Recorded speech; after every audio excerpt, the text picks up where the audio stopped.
Dans les confins inexplorés de la forêt équatoriale, là où le monde des hommes touche presque celui des esprits, se trouvait le village de Ngoloba. Ce village, autrefois béni par les dieux pour sa prospérité et sa paix, allait bientôt devenir le théâtre d'une série d'événements aussi tragiques que surnaturels. Ces événements furent initiés par l'arrivée d'une étrangère, une femme dont la beauté transcendait les frontières de l'humanité. Amara apparut un soir où le ciel était couvert de lourds nuages noirs, annonciateurs de tempête. Les villageois se préparant à la nuit virent, dans la pénombre, une silhouette glisser entre les arbres, se mouvant avec une grâce presque surnaturelle. Lorsqu'elle émergea des ombres, les femmes du village ressentirent un frisson parcourir leur échine, tandis que les hommes, eux, furent instantanément subjugués par sa beauté. Amara n'était pas simplement belle. Elle possédait une aura mystérieuse, comme si chaque geste, chaque sourire portait en lui un secret ancien et irrésistible. Sa peau, d'une douceur éclatante, semblait capter la lumière du feu et la réfléchir dans des nuances dorées. Ses cheveux, longs et noirs comme la nuit sans étoiles, cascadaient autour de son visage au trait fin et parfait. Amara s'installa dans une hutte à la périphérie du village, non loin d'un ruisseau aux eaux cristallines qui, selon les croyances locales, abritait des esprits bienveillants. Cependant, avec son arrivée, les eaux de ce ruisseau prirent une teinte plus sombre, comme si elles reflétaient un danger caché. Malgré cela, Amara fréquentait ce lieu quotidiennement pour ses ablutions, attirant chaque jour de plus en plus de regards. Les hommes de Ngoloba, fascinés, commençaient à lui rendre visite, trouvant des prétextes futiles pour l'approcher. La première victime de ses charmes fut Kwam, un jeune guerrier dont la réputation de bravoure était inégalée dans tout le village. Fasciné par la beauté d'Amara, il ne put résister lorsqu'elle lui fit un signe subtil de la main, l'invitant dans sa demeure. Ce soir-là, la lune, pleine et éclatante, baignait le village de sa lumière blanche, mais cette lueur ne pénétra pas dans la hutte d'Amara, comme si une force invisible repoussait la clarté bienveillante de l'astre nocturne. Amara, vêtue d'une robe légère tissée de fils d'argent, se mouvait comme une ombre vivante. Sa voix douce comme un chant ancien emplit les oreilles de Kwam, noyant ses pensées dans un océan de désir. Enivré, il se laissa entraîner dans son lit, oubliant tout autour de lui, jusqu'à son propre nom. Mais à l'instant où il s'endormit, Amara révéla sa véritable nature.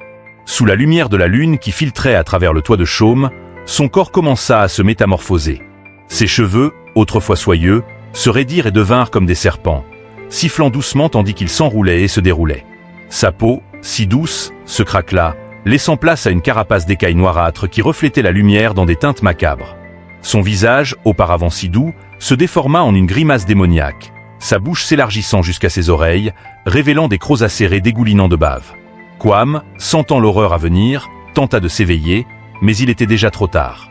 Les griffes d'Amara s'enfoncèrent dans sa poitrine, déchirant chair et os avec une facilité inhumaine. Elle dévora son cœur encore battant, un symbole de sa force, tandis qu'elle aspirait son âme avec une voracité insatiable. L'âme de Kwam fut arrachée de son corps, emportée dans un tourbillon de ténèbres jusqu'au monde des sorciers, un royaume où règnent des esprits tourmentés et des forces malveillantes. Là, Kwam, autrefois un grand guerrier, fut réduit à l'état de serviteur éternel, condamné à errer sans but, esclave d'Amara. Le lendemain, le village se réveilla dans la stupeur.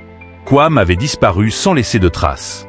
Les recherches ne donnaient rien, et bien que des soupçons se portèrent sur Amara, aucun homme ne pouvait concevoir qu'une créature aussi belle pouvait être responsable d'un tel acte. Pourtant, au fond de leur cœur, une peur sourde commençait à s'insinuer. Les jours passèrent, et la même tragédie se répéta. Séfu, un fermier robuste, fut le suivant. Le soir où il succomba au charme d'Amara, un étrange brouillard envahit le village, enveloppant chaque maison dans une brume oppressante. Les animaux, d'habitude si calmes, devinrent nerveux, grognant et gémissant sans raison apparente. Cette nuit-là, Séfu ne réapparut jamais. Il en fut de même pour Ez, un poète dont les mots enchantaient tous ceux qui l'écoutaient. Ez, attiré par la promesse d'une muse aussi envoûtante, se perdit dans les bras d'Amara. Mais au moment où il posa les lèvres sur les siennes, il sentit une douleur fulgurante envahir son esprit. Amara, en un instant, le plongea dans un cauchemar vivant. Ez, toujours en vie mais brisé, fut abandonné dans la forêt, errant sans but, récitant des poèmes fous à des ombres invisibles, avant de s'éteindre, seul et oublié. Les disparitions se multiplièrent, et les rumeurs prirent de l'ampleur. Certains commencèrent à croire que la forêt elle-même était maudite, et que les esprits anciens avaient pris la forme d'Amara pour punir les hommes de leurs désirs impurs. Les nuits de pleine lune étaient les plus redoutées. Durant ces nuits, on entendait des cris déchirants venant des profondeurs de la forêt, des hurlements qui glaçaient le sang et que l'on attribuait aux âmes torturées des victimes d'Amara. Les anciens du village décidèrent de consulter un oracle vivant dans une montagne lointaine. Ce dernier, après avoir entendu leur récit, entra en transe, communiquant avec les esprits des ancêtres. Lorsqu'il revint à lui, son visage était marqué par la terreur. « Vous avez accueilli une abomination parmi vous, dit-il. Amara n'est pas une simple femme. C'est un Mamiwata, une créature née des eaux sombres et maudites. Elle porte en elle la malédiction des esprits de la rivière, condamnée à dévorer les âmes des hommes pour étancher une soif éternelle. Son pouvoir grandit avec chaque âme qu'elle capture, et bientôt, elle ne se contentera plus des hommes. Elle cherchera à engloutir tout le village. » L'oracle donna aux anciens une solution, bien que périlleuse. Il leur révéla l'existence d'un talisman sacré, forgé par les premiers sorciers du village pour emprisonner les esprits maléfiques. Ce talisman, caché depuis des générations dans un sanctuaire perdu, pouvait sceller le pouvoir d'Amara, mais l'acte nécessitait un sacrifice. Un homme devait offrir son âme en échange de celle des victimes emprisonnées. La nouvelle de cette quête fut confiée à Kofi, un homme dont le cœur était pur, mais qui portait le poids du deuil de ses amis disparus. Déterminé à sauver son village, il accepta la mission, bien qu'il savait qu'elle pourrait lui coûter la vie. Armé du talisman, Kofi partit seul dans la forêt, guidé par les chants des esprits et les murmures du vent. Il marcha durant des jours, traversant des marécages infestés de créatures surnaturelles, affrontant des ombres qui tentaient de le détourner de sa route. À chaque pas, la forêt devenait plus dense, plus sombre, comme si elle cherchait à l'engloutir. Les arbres semblaient s'animer autour de lui, leurs branches se tordant comme des bras squelettiques tentant de l'attraper. Mais Kofi, déterminé, serrait le talisman contre sa poitrine, murmurant des prières pour se protéger. Lorsqu'il atteignit le sanctuaire, une caverne cachée derrière une chute d'eau noire, il fut accueilli par une entité ancienne, un esprit gardien qui lui offrit un dernier avertissement. « Rebrousse chemin si tu ne veux pas perdre la vie », lui dit d'une voix terrifiante. Kofi, tenant fermement le talisman sacré, se tint devant l'entrée de la caverne, son cœur battant avec une intensité qui résonnait dans sa poitrine comme le tambour d'une guerre imminente. L'esprit gardien, une silhouette éthérée faite de brume argentée, planait devant lui, ses yeux brillant d'une lueur surnaturelle. « Ce que tu t'apprêtes à faire est dangereux », répéta l'esprit, sa voix semblable au murmure d'une rivière ancienne. « Amara est puissante, et son courroux sera terrible. Mais si ton cœur est pur et ta volonté inébranlable, tu pourras sceller son mal pour toujours. Cependant, souviens-toi, Kofi, le prix à payer sera lourd, car ce talisman demande un sacrifice ultime. » Kofi, son visage marqué par la détermination, hocha la tête. Il savait que cette quête n'était pas sans risque, mais il ne pouvait laisser son village être anéanti par cette créature démoniaque. « Je suis prêt », répondit-il, sa voix ferme mais teintée de la gravité de ce qu'il attendait.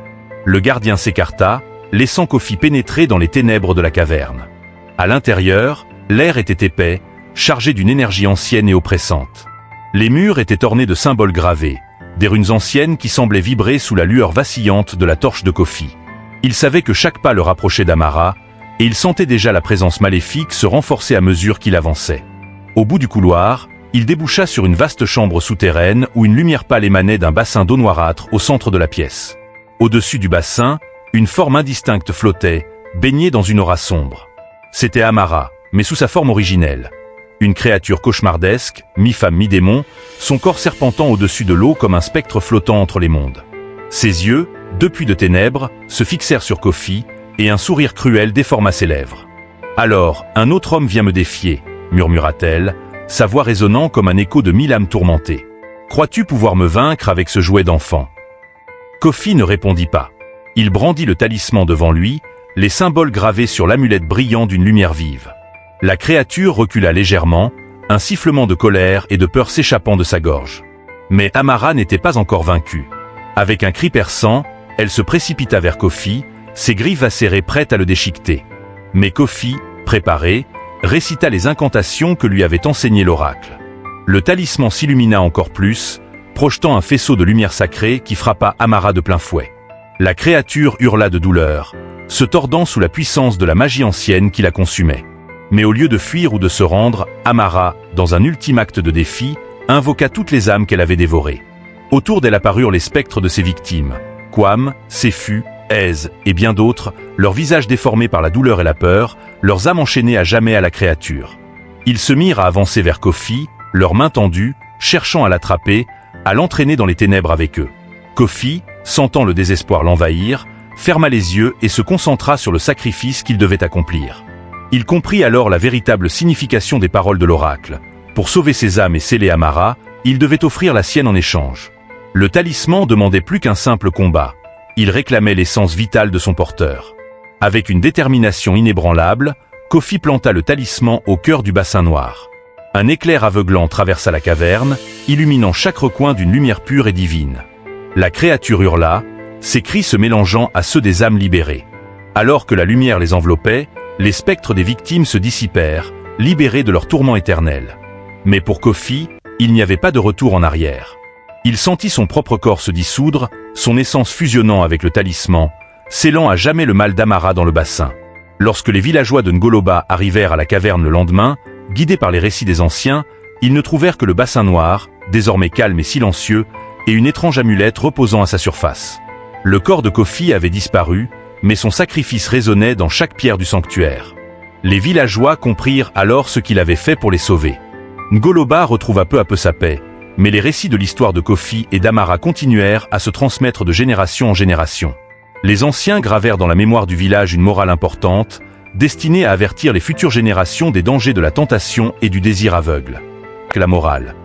Il n'est pas toujours bon de céder à ses pulsions et à la tentation, car ce qui semble désirable peut cacher les plus grandes horreurs.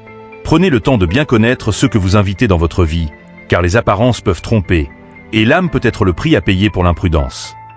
Ainsi, l'histoire de Kofi et d'Amara devint une légende, un avertissement pour tous ceux qui osaient oublier que derrière chaque beauté irrésistible pouvait se cacher un mal insoupçonné, prêt à dévorer ceux qui se laissent séduire sans prudence. Abonne-toi pour plus de contenu. Soutiens l'Afrique.